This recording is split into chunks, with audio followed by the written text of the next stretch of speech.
1983 से लेके अब तक यहाँ पर ओसवाल हॉस्पिटल मुझे सेवा का मौका दे रहा है। मेडिकल फिजिसिस्ट क्या होता है, क्योंकि ज़्यादातर लोगों को इसके बारे में पता नहीं है। फिजिक्स की एप्लीकेशन इन मेडिसिन को एश्योर करने के लिए मेडिकल फिजिसिस्ट का रोल आता है।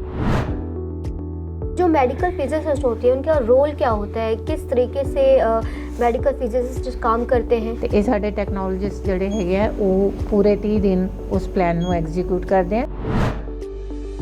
जैसे कि आप यहाँ पर देख रहे हो कि ये प्लान जो है इसमें डॉक्टर ने क्या किया, डॉक्टर ने ये हिस्से जो है मार्क कर दिए।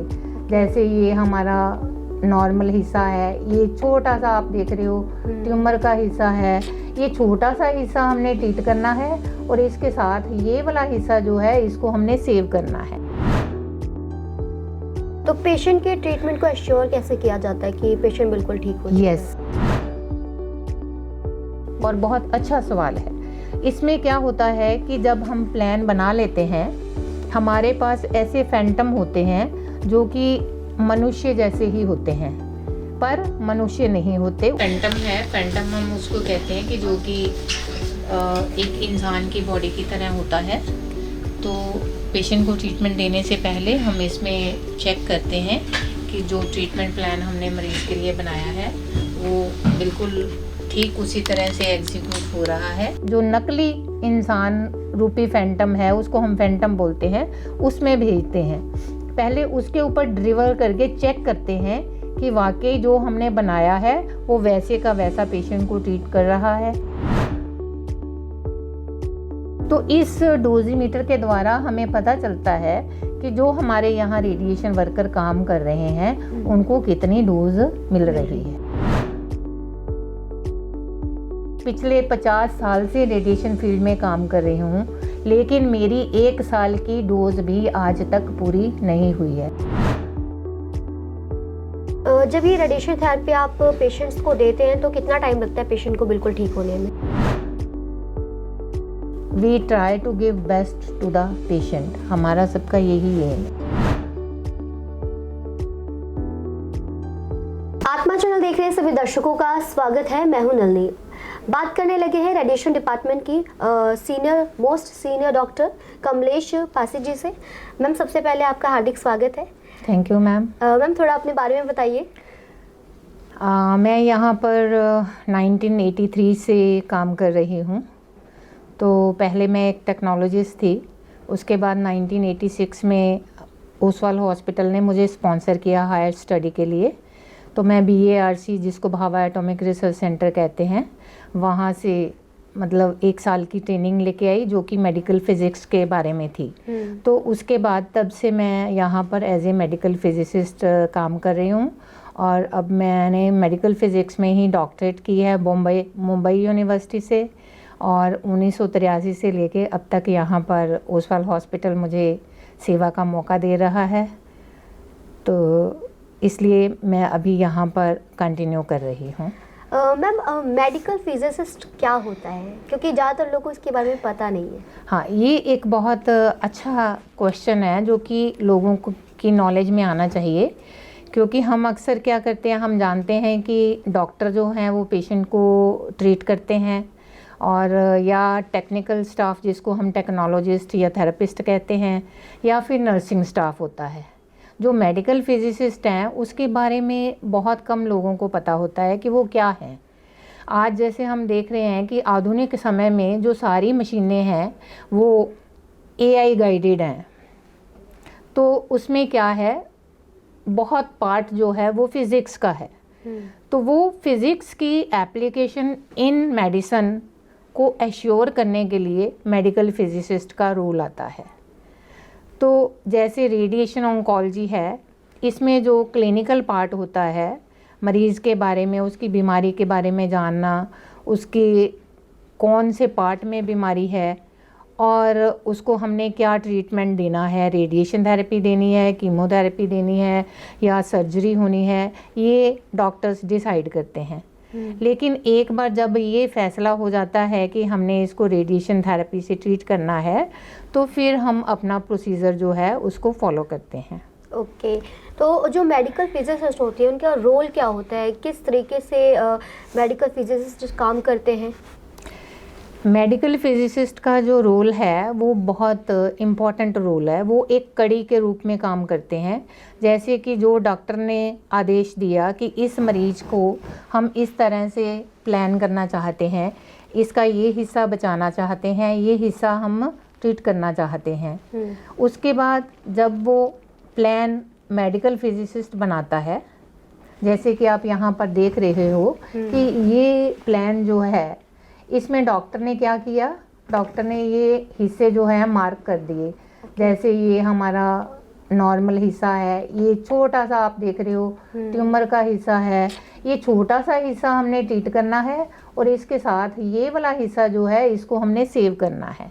ओके, ठीक है। और उसके बाद इसमें ये भी है कि बाकी जो और क्रिटिकल ऑर्गन है, जैसे कि ये आंखें आ गई बीच में, अभी सर प्रश्न पूछ रहे थे कि क्या आंखें चली जाती हैं? नहीं, ये जो हमारी नई स्पेशल मशीन है जिसको हम टोमोथेरेपी कहते हैं, उसमें ये बहुत बड़ा एडवांटेज है कि जैसे ये क्रिटिकल ऑर्गन है, आंखें हैं, बाकी हिस्से हैं, ये स्पाइनल जो कॉर्ड होती है या और हिस्से हैं, उनको हम बिल्कुल अच्छी तरह से बचा सकते हैं। जैसे यहाँ पर इतना छोटा सा ट्यूमर है जिसको हमने ट्रीट करना है, तो इसमें क्या प्रोसीजर होता है, डॉक्टर यहाँ पर नॉर्मल ऑर्गन प्लस जो ऑर्गन स्पेयर करने के लिए हैं, ऑर्गन एट रिस्क हम बोलते हैं कि जैसे आंखें होंगी, सेंसिटिव ऑर्गन्स जो भी हैं उनको हमने बचाना है, तो वो काम एक फिजिसिस्ट करता है।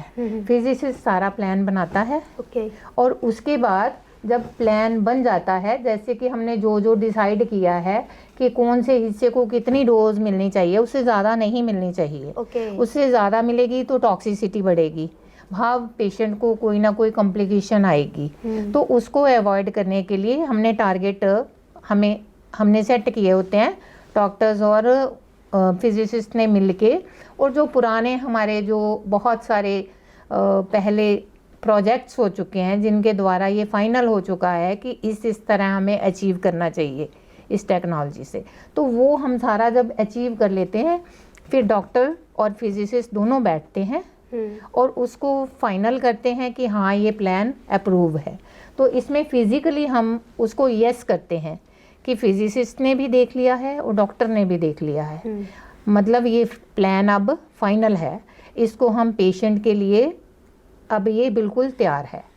ठीक है, मतलब पेशेंट बिल्कुल ठीक है, पेशेंट का प्लान जो है वो बिल्कुल सेट है हमारी तरफ से, वो अप्रूव है। डॉक्टर ने भी अप्रूव कर दिया कि हाँ मैं ऐसा ही चाहता हूँ, फिजिसिस्ट ने भी अप्रूव कर दिया कि हाँ जो मुझे कहा गया था करने के लिए मैंने कर दिया है। तो पेशेंट के ट्रीटमेंट को एश्योर कैसे किया जाता है कि पेशेंट बिल्कुल ठीक हो? यस, ये भी एक बहुत बड़ा सवाल है और बहुत अच्छा सवाल है। इसमें क्या होता है कि जब हम प्लान बना लेते हैं, हमारे पास ऐसे फैंटम होते हैं जो कि मनुष्य जैसे ही होते हैं पर मनुष्य नहीं होते, उसका मटेरियल ऐसा होता है कि जैसा हमारा बॉडी का मटेरियल होता है। तो फिर उसके अंदर हम डोजीमीटर्स डालते हैं जो कि चेक करते हैं डोज को। तो जो ये प्लान हमने बनाया है, जो हमने मशीन को भेजना है पेशेंट की ट्रीटमेंट के लिए, हम पहले मशीन के द्वारा उस जो नकली इंसान रूपी फैंटम है, उसको हम फैंटम बोलते हैं, उसमें भेजते हैं। पहले उसके ऊपर ड्रिवर करके चेक करते हैं कि वाकई जो हमने बनाया है वो वैसे का वैसा पेशेंट को ट्रीट कर रहा है। तो जब वो भी उससे भी हम सेटिस्फाई हो जाते हैं, इसको हम बोलते हैं पेशेंट स्पेसिफिक क्यूए। ओके, कि ये सिर्फ पेशेंट का ही क्यूए हो रहा है, मशीन तो चल रही है लेकिन इलाज नहीं हो रहा है, पेशेंट स्पेसिफिक क्यूए हो रहा है। तो वो उस हर मरीज़ के लिए ये ज़रूरी है ट्रीटमेंट से पहले, और ये एक रेगुलेटरी नियम भी है। भाव जो एटॉमिक एनर्जी रेगुलेटरी बोर्ड है वो ये कहती है कि जब हम सोफिस्टिकेटेड मशीनें यूज़ करते हैं तो पेशेंट को ट्रीट करने से पहले ये कन्फर्म होना चाहिए कि आपने जो उसके लिए इलाज का प्लान बनाया है वो उस पेशेंट के लिए बिल्कुल ठीक है। तो इसको हम पेशेंट स्पेसिफिक क्यूए कहते हैं, जो कि ट्रीटमेंट स्टार्ट करने से पहले हम हर मरीज का करते हैं। ओके जब ये ट्रीटमेंट होता है रेडिएशन के थ्रू या फिर जो टोमोथेरेपी, वो सेफ कैसे है? उसके लिए मैडम ऐसे होता है कि जो हमारी मशीनें हैं, पहली बात तो वो सारी की सारी मशीन जब पहली बार भारत में आती है तो वो उसका टाइप अप्रूवल होता है। टाइप अप्रूवल का मतलब कि ये मॉडल जो है ये ठीक से काम कर रहा है, और वो टाइप अप्रूवल जो एटॉमिक एनर्जी रेगुलेटरी बोर्ड के मेडिकल फिजिसिस्ट हैं वो आके करते हैं। तो उसमें सारे बहुत ढेर सारे चेक होते हैं, जिसमें कि हर तरह की सेफ्टी देखी जाती है, इवन के पेशेंट की सेफ्टी भी देखी जाती है, क्योंकि हम जो हिस्सा पेशेंट का ट्रीट कर रहे हैं उसी को रेडिएशन मिलना चाहिए, बाकी हिस्सों को रेडिएशन नहीं मिलना चाहिए, चाहे मशीन ऑन है।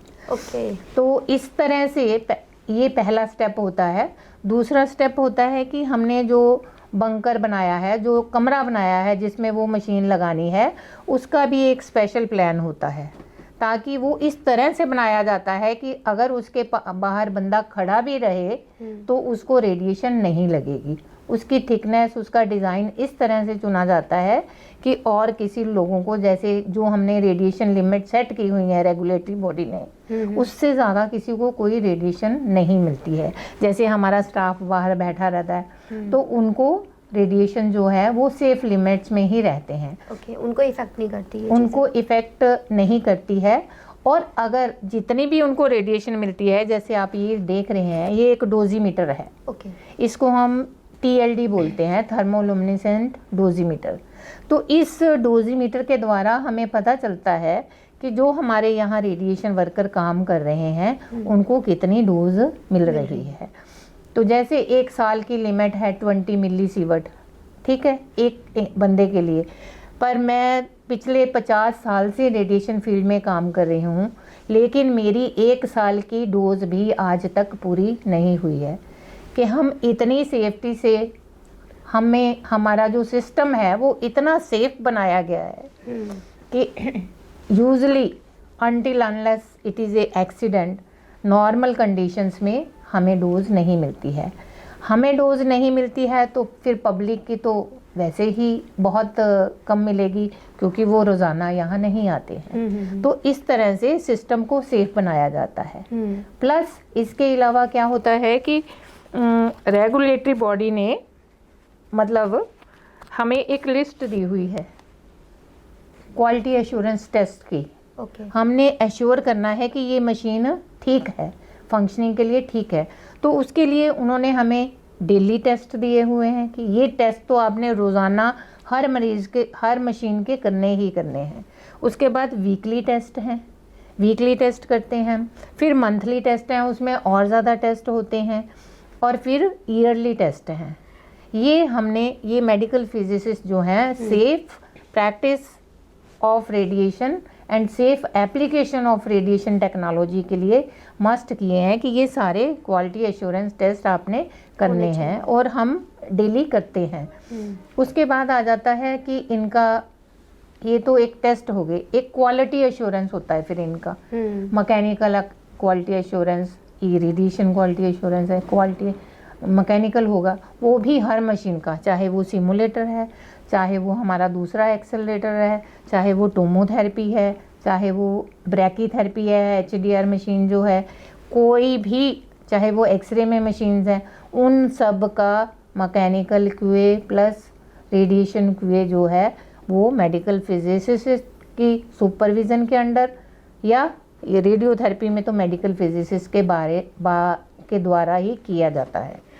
तो इस तरह हम ये एश्योर करते हैं कि हमारी मशीन ठीक चल रही है, हमारा स्टाफ जो है वो सेफ है, उसके लिए हम सर्वे करते हैं। और जब मशीन लग जाती है, ARB वाले आते हैं यहाँ पे, सब जगह का सर्वे करते हैं, देखते हैं कि हाँ ये मशीन ठीक काम कर रही है, ठीक लिमिट्स में इसका हर पैरामीटर है। और क्योंकि ढेर सारे पैरामीटर होते हैं, 2 महीने लग जाते हैं इसको कमीशन करने में, वो सारे टेस्टिंग करने में, वो सारी मेडिकल फिजिसिस्ट के द्वारा की जाती है। और उसके बाद फिर मेडिकल फिजिसिस्ट जो हैं वो जब एश्योर सब ठीक हो जाता है तो सारी जो डाटा है, पैरामीटर्स हैं, वो AERB को भेजते हैं। तो फाइनली जब सब कुछ ठीक लगता है उनको, तो फिर वो हमें काम करने के लिए इजाज़त देते हैं। तो इस तरह से हम इसकी रेडिएशन सेफ्टी जो है वो एश्योर करते हैं, और हर साल हम पूरे उसकी रिपोर्ट भेजते हैं डिपार्टमेंट की। प्लस जो मेडिकल फिजिसिस्ट हैं, वो अगर रेडिएशन इस्तेमाल करने वाली मशीनें जहाँ भी हैं, चाहे वो एक्सरे डिपार्टमेंट है, चाहे वो न्यूक्लियर मेडिसिन है, चाहे वो ऑपरेशन थिएटर है, चाहे वो गैस्ट्रोएंटरोलॉजी है, सब जगह पे रेडिएशन सेफ्टी प्रोवाइड करना, उनका क्वालिटी एश्योरेंस करना या थर्ड पार्टी से करवाना, उनकी रेडिएशन मॉनिटरिंग सिस्टम, ये सब मेडिकल फिजिसिस्ट के अंडर ये सारे काम आते हैं। जब ये रेडिएशन थेरेपी आप पेशेंट्स को देते हैं तो कितना टाइम लगता है पेशेंट को बिल्कुल ठीक होने में? पेशेंट को ठीक होने की बात जो है वो एक अलग पैरामीटर है, लेकिन एक प्रोटोकॉल के अनुसार किस मरीज़ को कितने दिन हमने ट्रीटमेंट देना है वो डॉक्टर्स द्वारा डिसाइड किया जाता है, और उतने दिन उसको ट्रीटमेंट दिया जाता है। फिर उसको फॉलोअप में असेस किया जाता है कि उसको कितना लाभ हुआ है। वो हर डिजीज़ का अलग प्रोटोकॉल है जो कि डॉक्टर्स जो है उस पार्ट को डील करते हैं। मतलब ओवरऑल कह सकते हैं कि जो टोमोथेरेपी है बिल्कुल सेफ है। टोमोथेरेपी जो है वो हमें प्रिसीजनल ट्रीटमेंट प्लान देती है। मतलब कहने का कि हम जो ट्यूमर है उसको तो बहुत अच्छे से ट्रीट कर पाते हैं, और जो उसके साथ नॉर्मल ऑर्गन है उनको हम अच्छे से सेव कर सकते हैं, जो कि दूसरी मशीनों में थोड़ा मुश्किल होता है। सेव तो उनसे भी होते हैं, हम ये नहीं कहेंगे कि नहीं होते हैं, बट कंपैरेटिवली थोड़ा सेफ होता है। तो मेडिकल फिजिसिस्ट जो है वो एक कड़ी के रूप में काम करता है। जैसे रेडिएशन ऑन्कोलॉजिस्ट और हमने मिलकर प्लान बनाया, मशीनों को देखा, चेक किया, उसके बाद वो प्लान जो है हमारे थेरेपिस्ट जो हैं वो एग्जीक्यूट करते हैं। तो वहाँ पर भी वो डेली मरीज़ का CT स्कैन लेते हैं, हम वहाँ पे देख सकते हैं। वो CT स्कैन लेते हैं, फिर वो उस CT स्कैन को, जिसकी की प्रोविज़न मशीन के अंदर ही है, तो उस CT स्कैन को पहले दिन के CT स्कैन से मैच करते हैं कि क्या हम उसी एरिया को ट्रीट कर रहे हैं। ये कंफर्म करते हैं ट्रीटमेंट से पहले भी रोज़, और इस ट्रीटमेंट को हम IGRT कहते हैं, इमेज गाइडेड रेडियोथेरेपी। तो ये एडवांसमेंट सारी जो है इस मशीन में अवेलेबल है।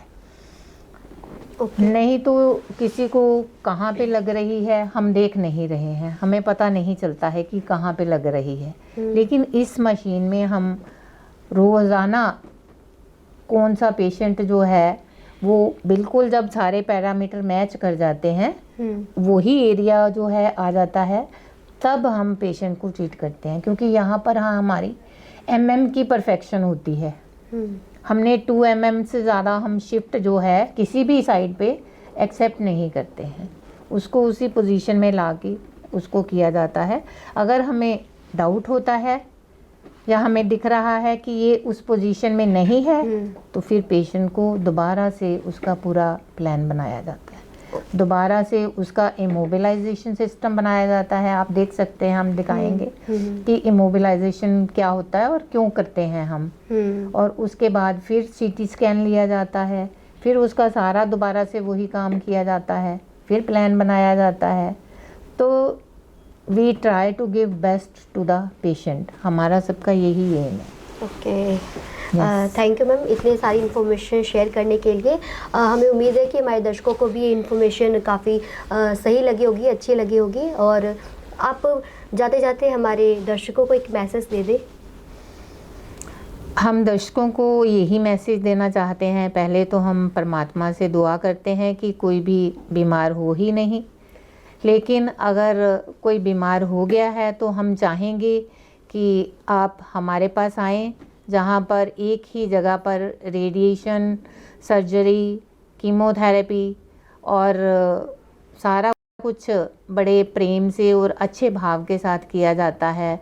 और हम ये हमेशा कहते हैं, प्रार्थना करते हैं भगवान से कि जो भी पेशेंट हमारे पास आ जाए वो हमारे से अच्छी कहते ट्रीटमेंट लेके, शुभ दुआएं लेके वो ठीक होके जाए, और वो कहते हैं कि आशीर्वाद दे सबको कि हम सब अच्छे से काम करते रहें, और मरीज़ों के लिए जिसको बीमारी हो ही गई है, रोग हो ही गया है, उसका हम अच्छे ढंग से उपचार करें।